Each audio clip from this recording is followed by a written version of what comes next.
not that worried. If that's the most embarrassing thing on the internet, then so be it.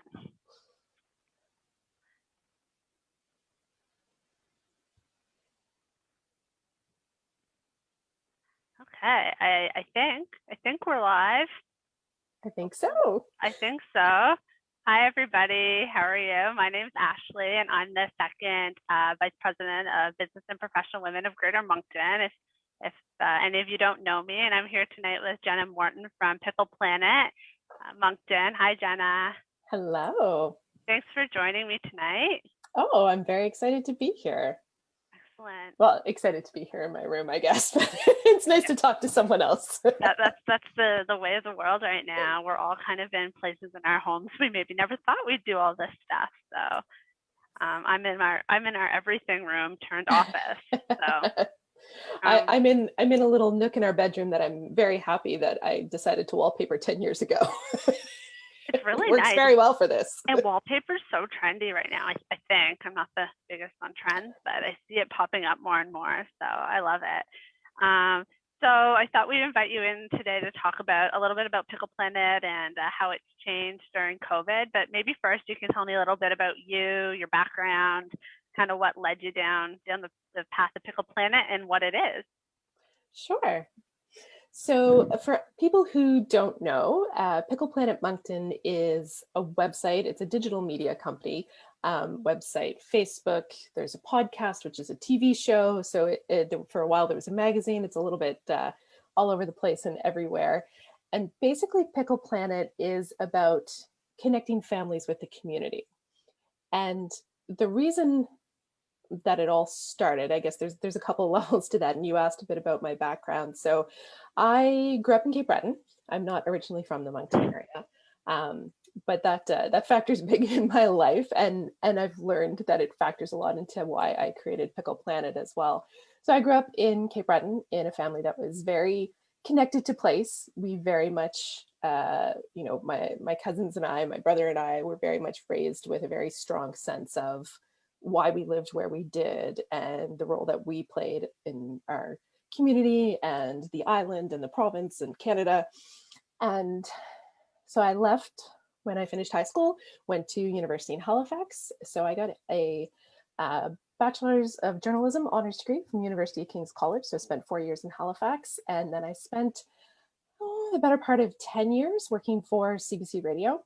So I was a reporter, producer, host, director, basically right across the country. I did stints in Sydney, Moncton, Toronto, Calgary. Did a lot of work with the team in Halifax when I was out here on the East Coast. The final part of that journey was a little under 2 years at the Broadcast Centre in Toronto. And that's where my now husband and I were living. And we decided that he was finishing up his master's. We were going to start this next stage of everything and decided that we wanted to do it back on the East Coast. He's originally from Riverview. So that was part of how we ended up here in the greater Moncton area. I couldn't quite convince him to go to Cape Breton. I mean, it's a reasonable compromise. It's, Moncton's, it's right in the center. It's pretty good. And I had worked here for the better part of a year, a couple of years before that. So I had a sense of what the place was like. So we moved here in 2009. Yeah, spring of 2009. And I spent a short amount of time working not in journalism. And then we had our daughter. And I went back to work for 3 months, I think I made 4 months maybe. And then we got pregnant with twins, and it was very high risk pregnancy. So I was put off work.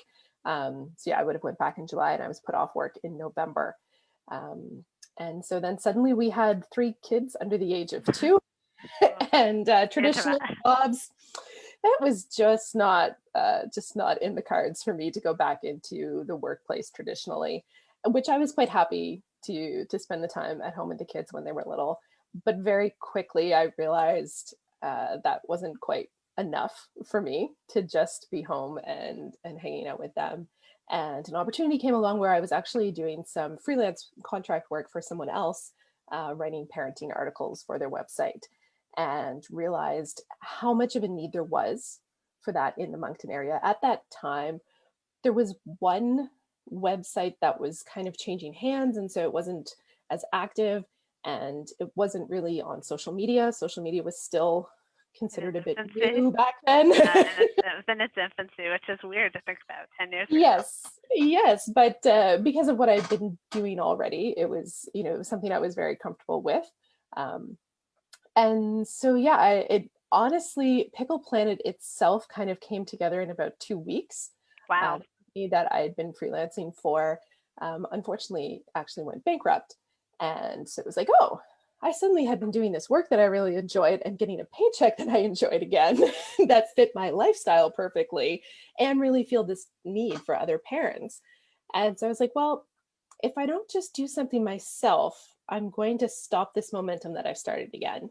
And so I came up with the name and with the idea to do Pickle Planet Moncton, and for it to be a website that was created with families in mind, that would draw together all the resources of the greater Moncton area. And the way our area is set up, we had all these fantastic things that were happening, but you could only find out about them if they were in Moncton on the City of Moncton's page, maybe. And the town of Riverview had things, and then Dieppe had things, and we actually live closer to Salisbury, and so there's things happening here. And we all know that Shediac and Sackville aren't far, and we all consider that to be part of the same area. But 5.5 years ago, there was nothing that was drawing all of that community together in a way that focused on family-friendly activities. And so Pickle Planet started based on that desire for me to be able to, even as someone who moved here from elsewhere, to be able to connect with all those communities and to learn about all those different, the parks and the playgrounds, and the back when we had, baby and me clubs, and just to really get a sense of this place. That's really what it grew out of. And so it honestly, in 2 weeks, I was like, yep, here's a website. And I started with the weekly roundups. It was the 1st of June that year, and they didn't stop until COVID. So I did like 5 years straight of weekly roundups. That was like just a full list of everything that was happening. And, over time I built on that. So then there were, seasonal guides to, where to find maple sugar camps. And, then I started the playground profiles, which were, yeah, exactly. Right. When you're a parent, going to a municipal website that just lists addresses or maybe has one picture doesn't tell you as a parent what you want to know about that place. You want to know, is there a fence? Is my kid going to be able to run into traffic? Can I park here if I'm driving? Because we build playgrounds for the people who live near them. Yeah. But we all know that in this day and age, where we live, we're very mobile. We're very vehicle centric. We are very vehicle centric as parents. Yeah, and people are like, no, it doesn't bother me in the least to drive 20 minutes if it's going to be for a good playground. Yeah, I did that already. Yeah, so that was really fun when I kind of realized how important that was for people, and that no one was really doing that. There had been one couple that was kind of doing it as an app / website for a little while, and I don't know if they just kind of, maybe if their kids got older, they kind of lost the interest in trying to keep it, or just realized how many playgrounds there are. If you count kind of the Shediac, Hillsborough, Petticodiac, like if you count that whole swath, you're well over 100. Really? Yes. I knew there was a lot. I mean, just here in Riverview, there must be, I don't know, at least 15 I can think of without even really thinking. Right, but most people, like if they have to stop and think about a playground, they only think about, the one that's closest to them, or the one they're seeing. But as parents and as kids, we want something different. We want something new. And so creating that resource for parents to be able to go on, and, there's that little spot on the menu now on Pickle Planet Moncton that says playgrounds, and you can drop down and you can see the ones in Riverview and the ones in Moncton and the ones in Dieppe and the ones outside. And, it's photo heavy so that people can get that idea of what it actually looks like. It highlights the ones that are, a little bit further away from the road. If you're worried about a child who likes to run, that you've got time to grab them. There's a few that are fenced in that we found. And there's, I think I'm up to about 40 that we've visited so far. There's a lot that we haven't made it to, that my kids have they've gotten a little bit older, and now it's more I go to the playground Yeah, and check it out, which isn't as cool, I guess, on your own. Oh, well, sometimes I wonder, I'm like, people watching me take photos of the playground. I'm like, I feel like I need a big sign. So if anyone sees me walking around the playground without children taking photos, there's a very good reason. There's a very good reason. So really, Pickle Planet was born out of trying to drive a sense of community and a community for yourself in a new city. That's exactly it. And it's been very rewarding to get to know the community this way, especially as someone who was living, outside the urban area with three young kids. I couldn't always get out to the type of things that I wanted to, even, whether they were kid focused or, just trying to make friends for myself, that kind of thing. If we hadn't had twins, my social circle would have been way, way, way smaller. That was definitely a blessing in the sense that it gave me a social circle that I could connect with easily. But it really was my way to try to discover this area and figure out my place in it, and the place that we called home as a family, and to try to start to build that same relationship for my children that I had with where I grew up. That's amazing. It's such an important thing to do and especially for parents, new parents that maybe don't know where to look for things to do as their children get older. It can be kind of overwhelming sometimes, or you don't know where to start. Well, and especially now, we have so many people that are moving to the area, um, and a lot of them are moving from elsewhere in the country. And when you move as an immigrant, there's a lot of, community connections you can make right away with Magma and some great organizations that will help point you into the, different directions and give you that community to start with. But if you're a family who's moving here that, you don't associate with that experience, then it's really hard to find your way into the community, especially when you move during a pandemic. So I know we have a lot of people that have been coming on to Pickle Planet, onto the website and onto social media, that have either moved here recently or are thinking about moving here. And it really helps give that sense of, this is what this area can be for your family, and this is what you can connect with. And what we can offer, because there's so many great things in the greater Moncton community, plus for families to enjoy. So tell me a little bit about kind of like pre-COVID life, Pickle Planet, and how the work you're doing has shifted or been impacted by COVID. Correct me if I'm wrong, but I do believe you used to attend lots of events and those sorts of things, promoting your website and your resources. And obviously that's probably changed a lot in the last almost year, the last 11 months. Yes. Yeah, it was really a high point Pickle Planet when the pandemic hit. I'd been at that point, it'd been about 3.5 years of the website, and I had built up a lot of really great relationships in the local community as well as the regional community. I was doing a lot of work with organizations in Halifax and organizations in PEI and national organizations that were trying to connect with our community here as well. And yeah, I was going out to networking events. There was a magazine, there was, our podcast had been picked up by Rogers as a TV show, and we were doing it in the studio at Rogers. And then yeah, suddenly it was like, oh, everyone has to stay home, and no one needs weekly lists of where to go. And even playgrounds weren't really on the list for quite a while of things that we could safely do. And so it was a hard shift in the sense of kind of, like most people, you kind of had that cold water just, doused on you, like, yeah. Stop what you're doing. And, for some people, it was more an impact on their family life and their personal life. And for other people, it was more an impact on the business. And lots of people, it was both. For me, our family life didn't shift drastically because our kids weren't in a lot of, organized sports and things like that they suddenly didn't have. But everything I had really built my business on was gone. And yeah. So for the first little bit, it was, I think, like a lot of people, you just kind of embrace that idea of like, okay, this is what we all have to do. We're all going to play our part.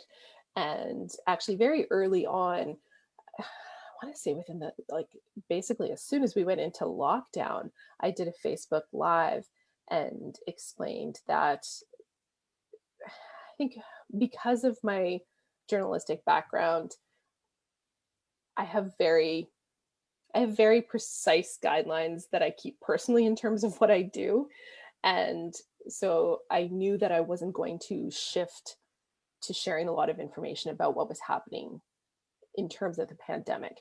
Because although I had built my brand as a place where parents could come for information and families could come for reliable, accurate information, I really wanted to to minimize the digital noise and to stay out of the conversation when it came to things around the pandemic, because we really needed to hear from the people in the expert roles, and to leave the journalistic work to, journalists who still had a newsroom behind them to help understand all of that.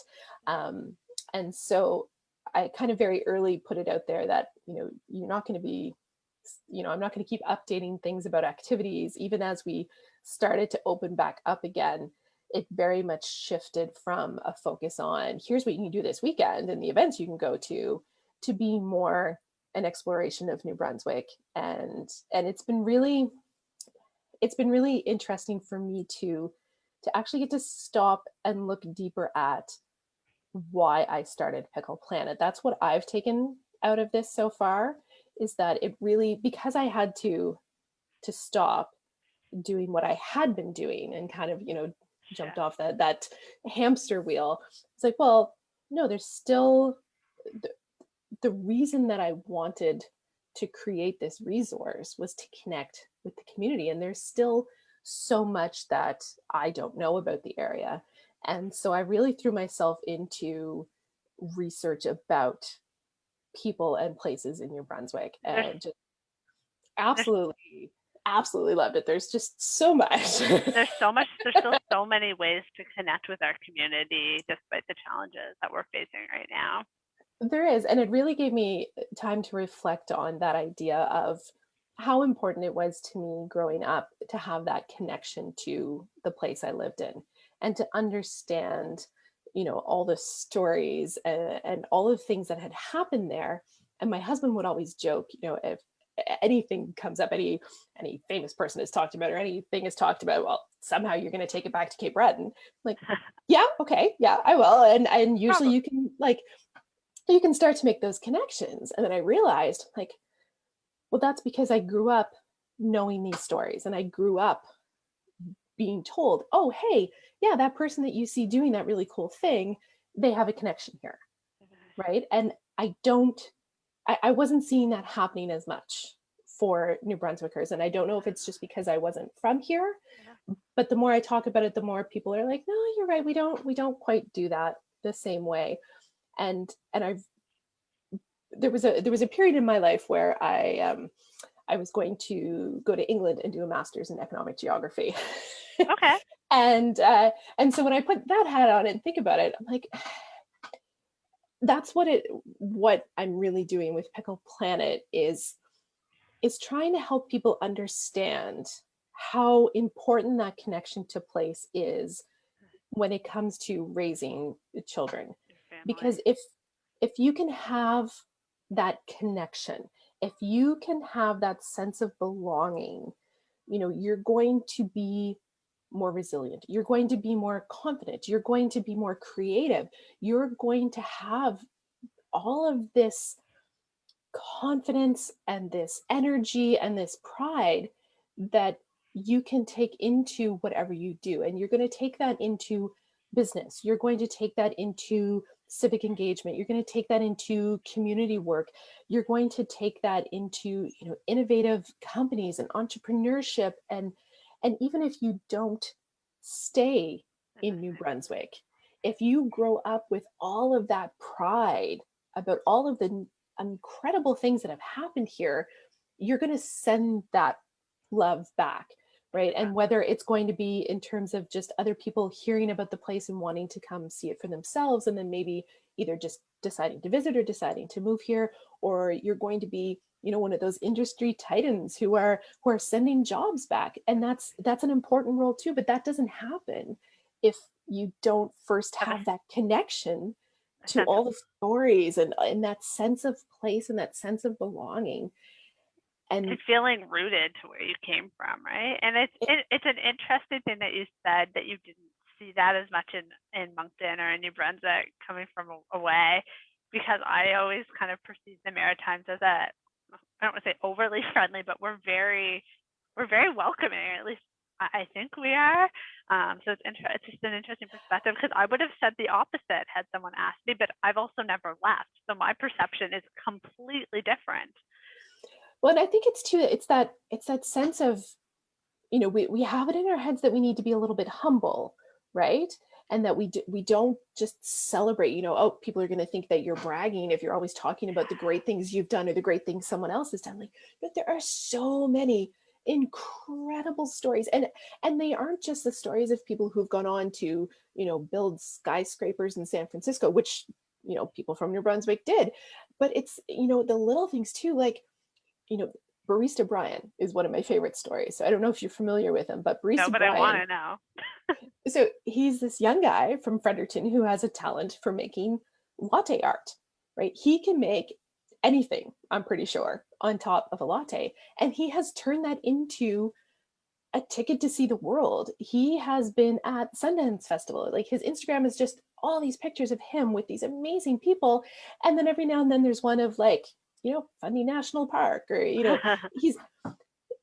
it's not about success in necessarily the sense of, dollars and companies and all that. It's all of these amazing creative people that just get to embrace their dreams. Every time we're listening to the radio and, Jeremy Dutcher or Chris Kolpa or Matt Anderson or someone comes on the radio, I stop and make a point to tell my kids, hey, you hear that?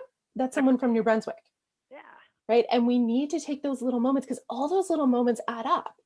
And when you have that sense of belonging, like, oh yeah, like I could be anywhere in the world and hear that song and go, oh yeah, right, I'm connected to that person because we live in the same place. That sense of belonging, just, it fuels everything else, right? We talk a lot these days about resiliency and about how important it is to be able to bounce back from challenges, especially when it comes to youth.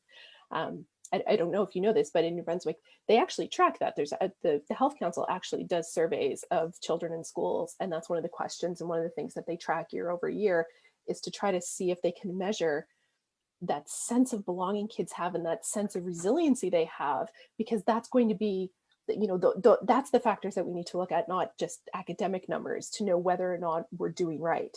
Yeah, they're setting them up for success. Building blocks, right, for success for young people. Mm-hmm. Yeah. So that I kind of knew I was doing it, but it's only been being able to slow down and really think more strategically about it that I've been like, no, okay, I feel this passion, and I feel, this duty to understand all these stories that I possibly can about this place, so that I can share them with my kids, and so that I can share them with everyone else, so that we all start telling these stories again and again, and building on them, and just celebrating these successes. Building each other up and Exactly. talking about the successes of our friends, of our family, of our community business owners, of females, of moms. And I think we do an okay job, but there's always room for improvement. We get so focused on what we're doing in our day-to-day life that we forget about those small moments, or those things that have such a huge impact. Exactly. And I love that radio comment, and I've never even thought about it that way, but it's true, right?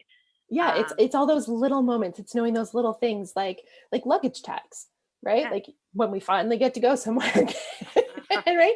They were invented here, though. Like, how many people say that? Like, you could say every time you go. Every time you go traveling. Yes. Yeah, because the transportation hub, right? There's all these amazing stories, and not just, these, I think there's a few key stories that people are used to hearing and telling, and know that there are these, these titans of industry that come out of New Brunswick, and some great creative people, but there's all of these little, day-to-day wins and day-to-day successes that we really do need to be celebrating again and again, and making sure that everyone knows them.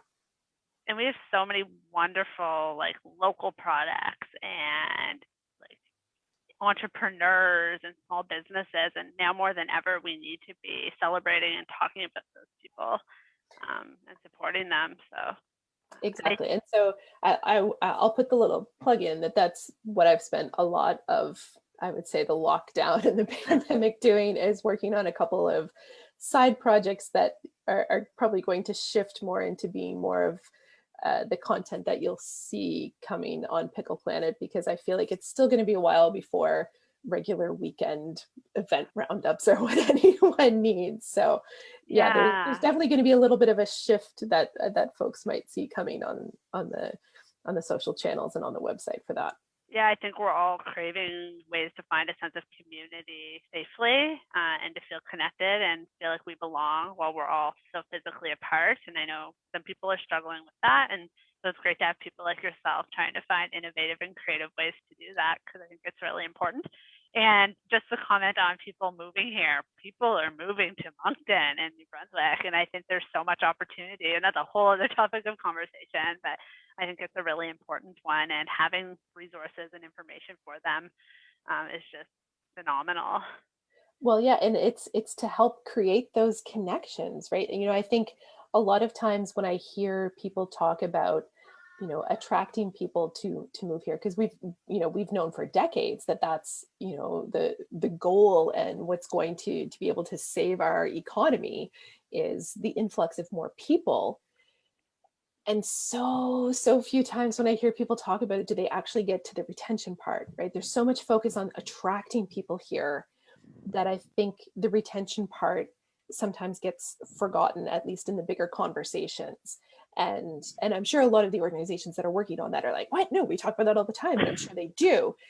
But as someone who moved here from outside, it's hard to make those connections in a new area if most of the people in that area grew up together, and everyone, and I've said this, most of my adult life, and the same thing happens everywhere I've gone, but it happens more so on the East Coast. We're very friendly, but we're not all that great at making friends, right? Yeah, We're so used to knowing people, we and know we're so everybody.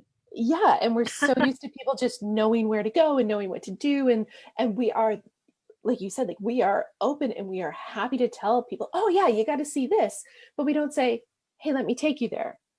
Or where is And it? yeah, like it's shifting, it's starting to change. I've Yeah. seen the change over the last 10-15 years, but for the longest time, I think we haven't realized what it means to really help people feel like they belong. We're great at making people feel welcome, but making them feel belong, it's another step, and that's what we need to work on now. We welcome the world. Mhm. We also have to make sure everyone feels like they belong so that they stay. Yeah, we want them to make this home and feel like it's where they want to be, and all the great things that it has to offer. Right. And so if we can share all these stories of, all kinds of people who have lived here and done amazing things, then everyone can connect with those stories and feel like, oh yeah, I want to be connected to the person who created luggage tags. I want to be connected to the person who invented scuba gear. Yeah. I want to be connected to Polaris prize winning musicians and And latte artists. And yeah, I'm all, going to stay here. all these really cool things. And I think everywhere's in the Maritimes sometimes gets the misperception that there's less to do and it's not as exciting, but that is not true. And I tell that to my friends in other parts of the country all the time. We do need to get better at telling our story and telling people why they should be here and why they want to belong to our community.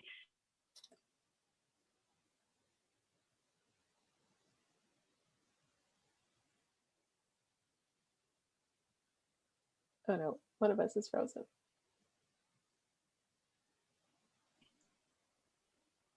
Oh, there we go. Oh, we're back.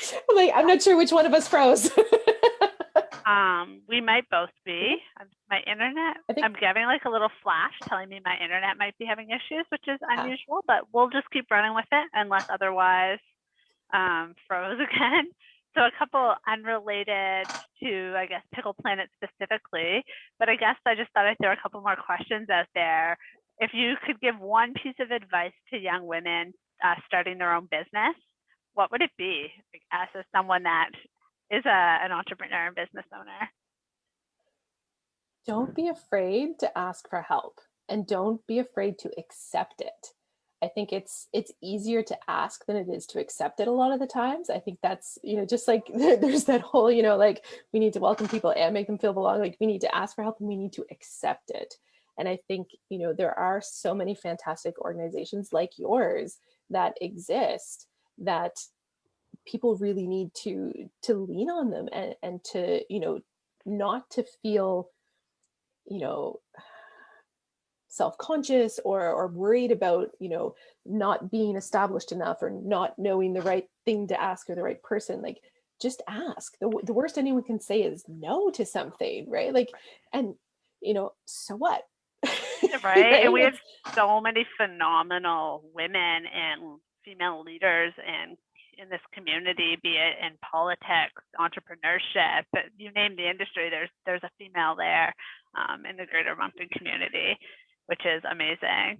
I thought I had some fun questions I want to ask you. I think they're super appropriate with what you do. What's your favorite thing about the city? That's that might be a tough one. It is a tough one. It's a very tough one. I think one of my favorite things about the city is that it does have a little bit of everything. When we were moving here, even from Toronto, that was one of the things people are like, "Why are you going to move? Why aren't you going to Halifax? It's so much bigger." I'm like, yeah, but I've lived in Halifax. It's a very different vibe. Moncton has a little bit of everything. You can get great Thai food, you can get sushi, you can, go to the ballet, you can go to classical music, you can go to heavy music, you can go to wrestling shows. Like, it's very diverse. And I think being a multicultural city and being a bilingual city, and really, for Moncton to focus on that, trying to be bilingual, it really does seep down into the vibe of the community in a way that makes it very different than other places that I've lived. I've lived in Halifax, Toronto, Calgary, Sydney. It has just this very different, it's not a big city, but it still has that city feel. But at the same time, I was watching the Mayor's Read Mean Tweets with the Hubcap Comedy Festival So the other good. day, and I'm watching it, and I'm in the bidding part where people are like, donating money and bidding on who gets to say they claim the tweet. I'm like, oh, I know who that is. Oh, I know who that is. Oh, I know who that is. Like, so within, a couple years really of living in the community, and not even living in a role where I do get to go out and network a whole lot. Most of what I've been doing has been from home even before the pandemic in a lot of ways. I haven't worked in any of the corporations downtown or anything. To be able to be that connected to the community really speaks to the size of it and the way that people interact, and the way that there really is this great community feel. And when, for that example, it's not just Moncton, it is the greater Moncton area, right? Like, that was people from Riverview and people from Moncton, and, people outside whose names I recognize, and you watch them joking back and forth, and you're like, you understand some of the jokes, even though they're almost inside jokes. Like, what other city would you have that experience in? Yeah, we're very interconnected, and it's a very supportive community, and big city feel, small city vibes. I don't know if that's the same, but that's kind of the way I describe it to people. It is, and I think it really does. I always go back to Resurgo, and that, the motto. It's so fitting, and it does, like, Moncton just, it keeps reinventing and rising, and and it does, it keeps changing. It doesn't matter what challenge is thrown at this area, it shifts. And you think about, this area used to be built completely on, shipbuilding and the tall ships that were coming up and down the Petacodiac, and and then it switched to rail transportation, and then it switched to telecom stuff. Like, it's constantly, we're evolving. Yeah. And I think a lot of that is based on that sense of belonging, and that sense, like, no, doesn't matter what you throw, we are resilient, we are going to adapt to whatever happens, and just watch us keep going. Yeah, and COVID's going to be another example of that. We will come out better and stronger when this is over. So we already are proving too, I think. So we've had some really great things happen during the last year, despite all the challenges and all the. I'm just amazed at how many people have pivoted and shifted to continue what they do or to come up with a new idea. We have some pretty amazing and talented people in our community. We do. Another fun question. What are 3 things you can't live without? Oh my goodness.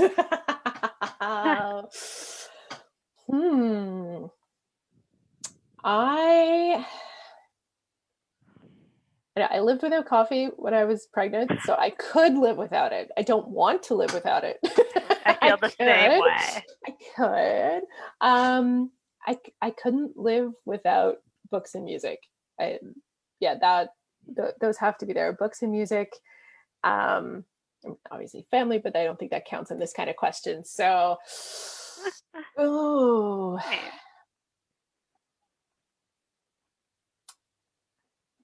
chocolate, maybe.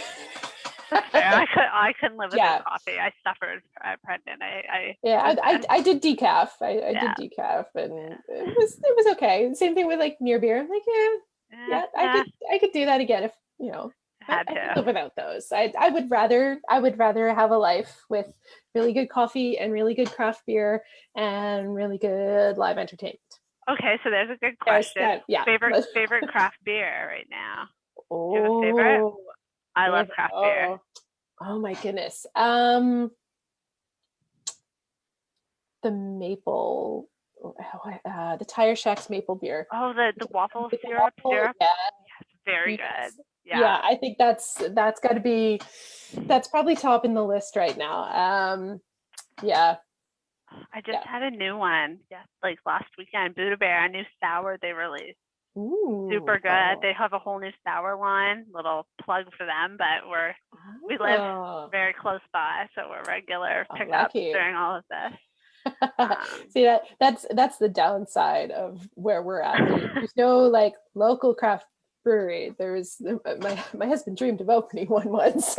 Like we really should have done that. It would be real handy right now. Really handy, right? Well, I really thank you for joining me tonight for a chat, and I hope you enjoyed yourself. It was nice to see you. Yes, I did. It was very nice to see you. Nice to, actually put on something that wasn't my jogging pants. And well, actually, no, that's a lie. The jogging pants are on. I changed the top. I think that's everybody now, or most people. Yes. Yeah, they're I had to go out in public today and had to put on real pants. I'm like, oh, those don't fit as well as they used to. Yeah. There's going to be a lot of new wardrobes when this is all over. A lot of new wardrobes. I agree. And if anybody has questions for Jenna, throw them into the comment section. I didn't even think to check it while this was going on. I apologize. Let me take a quick peek maybe before we leave. I think I can. There we go. Oh, we have 2 comments. Oh, there we go. So we have a question from France Blanc. She says,